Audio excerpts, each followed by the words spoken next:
बहुत से लोग कैश फ्लो गेम में खूब पैसा जीतते हैं, फिर उन्हें समझ ही नहीं आता कि उस पैसे का क्या करे, तो वो हैरान होने लगते हैं। इसकी वजह है उनकी पुरानी सोच, जो आगे नहीं बढ़ने देती, और फिर वो बाद में सारा पैसा ही हार बैठते हैं। कुछ लोग कहते हैं कि वे हार गए क्योंकि उनके पास सही पत्ते नहीं थे। बहुत से लोग इस तरह जिंदगी में सही मौकों की तलाश पे बैठे रहते हैं। कुछ लोग तो सही मौका मिलता भी है तो उसका फायदा नहीं उठा पाते, क्योंकि वो कहेंगे कि उनके पास पैसा ही नहीं था। अब कुछ ऐसे भी होते हैं जिन्हें पैसा और मौका दोनों मिले, फिर भी वो कुछ हासिल नहीं कर पाए, क्योंकि एक्चुअली में वो समझ ही नहीं पाए कि ये एक अपॉर्चुनिटी है।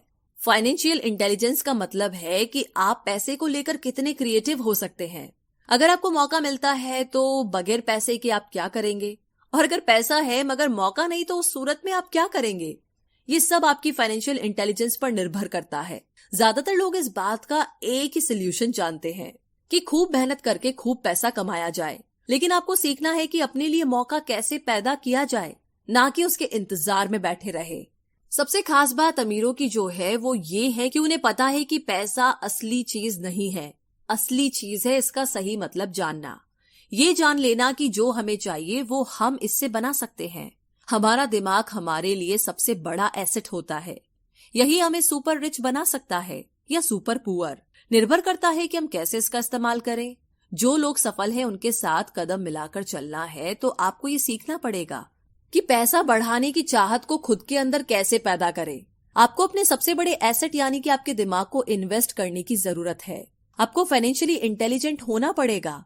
तो आइए इसे हम समझते हैं एक उदाहरण से। 1990 के दशक में एरिजोना और फोनिक्स के आर्थिक हालात बुरे चल रहे थे। वहां के लोगों को हर महीने $100 बचाने की सलाह दी जा रही थी। बुरे वक्त के लिए पैसा बचाने का विचार कुछ हद तक सही भी है, मगर उस पैसे का क्या फायदा जो आप जमा करते जाते हैं।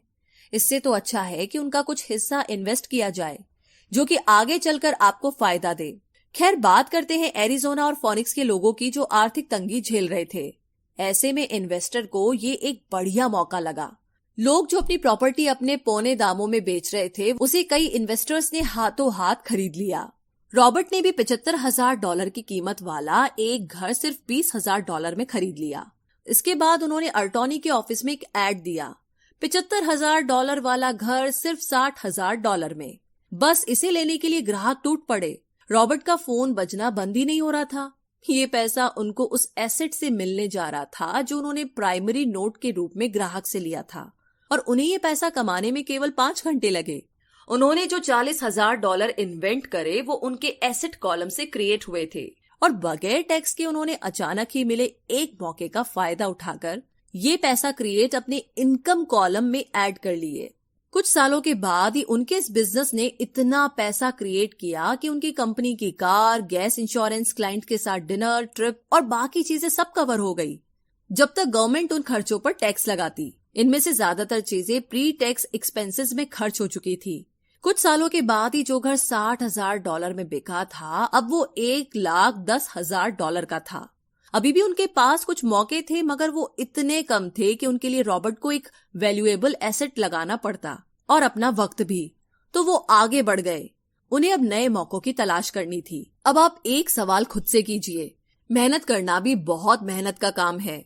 50% टैक्स भरिए और बाकी बचाइए। अब वो सेविंग्स आपको 5% इंटरेस्ट देगी, और फिर उस पर भी आप और टैक्स भरे। इससे तो अच्छा होगा कि आप अपना पैसा और टाइम अपने सबसे पावरफुल एसेट यानी कि अपने दिमाग पर इन्वेस्ट करें और फाइनेंशियली इंटेलिजेंट बने।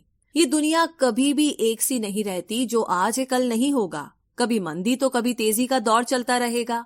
वक्त के साथ टेक्नोलॉजी और भी बेहतर होती जाएगी। आज मार्केट ऊपर है तो कल नीचे होगा।